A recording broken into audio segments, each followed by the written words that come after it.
All right, we're back here on SportsLine. We're talking Trevecca athletics tonight. We are joined by the athletic director over at Trevecca. That would be Mark Elliott. Mark, always good to see you. Thanks for coming in. Yeah, thanks for having us. We appreciate being here. It's not far. Yeah, not far at all. You guys have had a really special spring over there as well.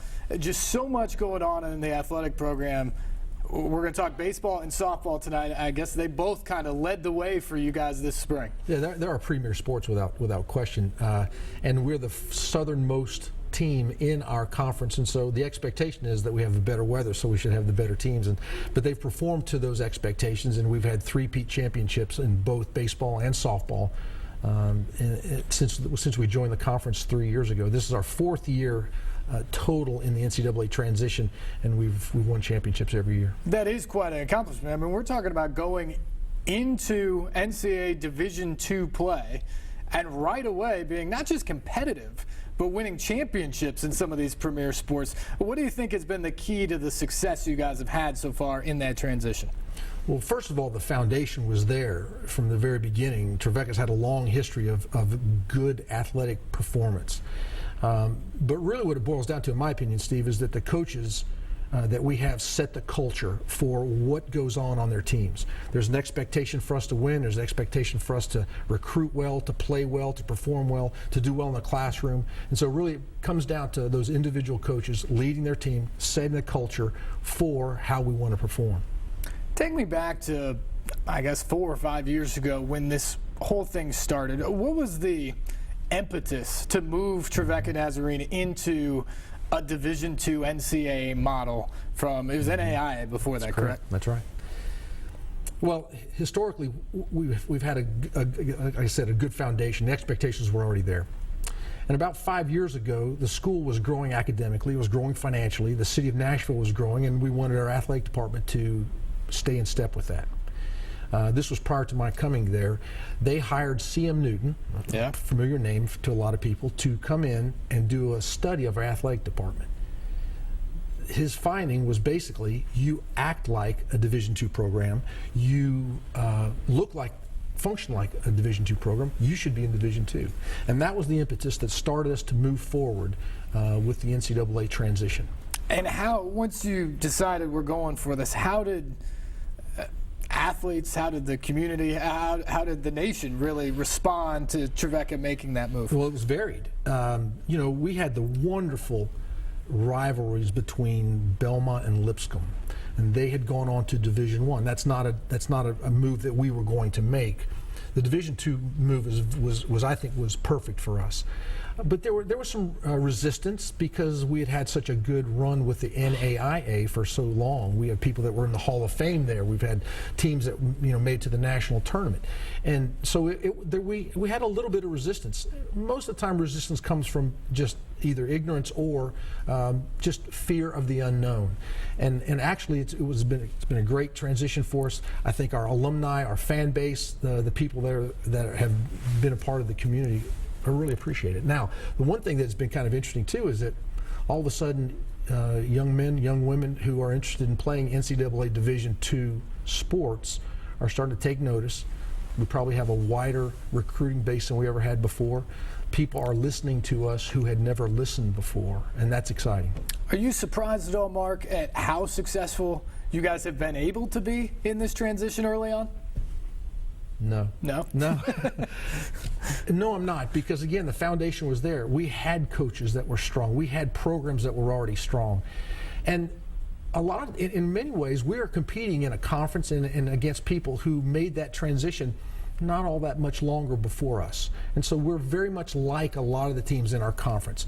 Smaller enrollment, faith-based schools, philosophically the same, enrollment's the same, tuition's the same. And so we're on a level playing field with them. And therefore, and that was one of the reasons why we wanted to make the move to Division II, was that overall level playing field. And so I'm not surprised by the success that we had, particularly in softball and baseball. We're going to highlight both of those programs here tonight. Ryan Schmalz is the baseball coach, and you guys come into the GMAC conference 3 straight years. You're conference champions. Talk about the job he's done and the way that program has been able to elevate itself. Really, really proud of that program. Both the young men that we recruit and have been here, they buy into the program.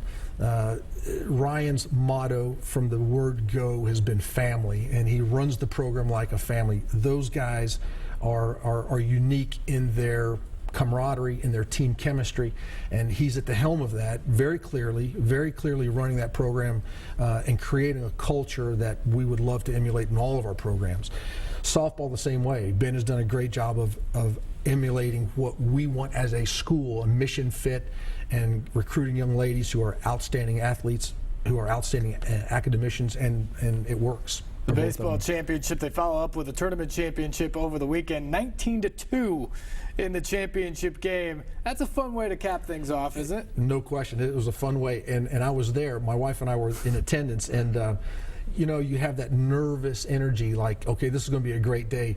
But when the first 6 batters up hit line smashes through and doubles and singles and scoring runs all the time, it's a lot of fun for an athletic director to sit there and know that you've got the win pretty much in the bag at the first inning. The only thing I got to get on you, though, for as an athletic director is, what's the deal? You win the regular season, you win the tournament title, and then Sunday night, no bid from the NCAA tournament. What's going on there, Mark? You know, I'm a fan of the NCAA, and I know there's a lot of pundits who give a. I'm not, by the way. Give so. the NCAA a lot. I have now seen it from the inside, and I realize what goes into some of those decisions. I'm a part of the regional advisory committee that selects the men's soccer team that gets to go towards NCAA tournaments. And so I know what those regional advisory committees go to and what they have to, what their selection criteria is. It's a very, very difficult job. And if you've never seen Trevecca play before, I think what we got involved with is a situation where we didn't have a lot of respect because we hadn't earned respect because they hadn't seen us play. Now in time, that's going to take care of itself. We don't have an automatic qualifier from our conference. We won't have that until next year. But I think we got into a situation where we're as good as some of those teams. We didn't get the opportunity to go because they didn't know us well enough. That's got to be tough from a head coach's standpoint, but also an athletic director's standpoint when you have the kids, the student athletes that have earned it, but don't get that opportunity at the end of the season. Well, there were 6 teams taken, and we finished 7th in the rankings of the region. And every year there's a 7th team that doesn't get to go who feels the same way that we do right now. But I will say this. At the end of the selection show, when we found out that we weren't taken, Ryan Smalls is quoted saying, "I now have this written up on my blackboard in my office. In 365 days, we will be on that list. We will host the tournament, and we will win the region." So you can ask Ryan Smalls about that when he gets up here. I will do that. High expectations for sure. And the good news is next year, if you win that tournament, you're going to be there because of the automatic bid. And that's part of this process, isn't it? When you talk about a transition period into the NCAA, I mean, some of the big hurdles I have to imagine are, 1, get in, 2, find a league and find like institutions that you're going to compete against on a regular basis, and then 3, make sure that league is, I guess, situated well enough where if you perform well in it, you're going to have a chance at the national level at the end of the day, and that seems to be the process you guys have had to work through. That's right. The thing that was the most surprising to me was how difficult it was to create the conference and the conference membership piece. I wasn't expecting that to be as difficult as it was. All of it was, in a sense, like a master's or a PhD degree where you go through the process and learn something really steep. But the conference membership and we created a new conference essentially, and so that was probably the most difficult part of all this. Our compliance director Larry Knight, our student development provost Steve Harris, they have been through this and they wrote unbelievable amounts of volumes of paperwork. And yet the most difficult part of this was piecing together the conference. Let's talk about some softball now while we've got you up here. Another banner year for Ben Tyree's team. 40-10, I believe, was the final record. What has that program meant in this transition as well? You know, I have to admit, there are some programs that you just let go because there's so much other things to do. And so I trust Ben, I trust the girls, and it's one of those kind of programs where you guys go do your thing and do it well, and we'll work on some other things. And that's not fair to them in all cases, and yet they take care of themselves very, very well. It has probably been our premier program from a wins and losses and titles standpoint for the last decade. And so what they've accomplished, I think, is really stellar, and they'll continue to do that. And this year, they were kind of the team that was carrying the banner for you in NCAA tournament play. I know they had a tough one at the end in the region championship, I guess just over the weekend, but what an effort by them and the opportunity to carry that banner on the national level, which is what you want to do in every sport eventually. That's right. This team, through the qualification side of things, we've had some individuals. Alexa Rippey in women's golf qualified as an individual, but this was the first team that actually got invited to the NCAA tournament. This was the first team in our entire conference to get conference wins within the NCAA tournament. And so they carried a banner. They set a standard for a lot of people. We competed in we'll call it the number 2 region of the Midwest. There are 4 teams. There are 2 4-team tournaments. We participated in one of them, and it was at the University of Indianapolis, a school that's got a lot of resources, and went into extra innings on the first game, lost in that game, came back, won 2 in a row for the first 2 NCAA wins in school and conference history, and then met Indianapolis again and got beat in the last inning. Pretty special stuff, even with that ending, to get to that point so soon in your transition to Division II NCAA play.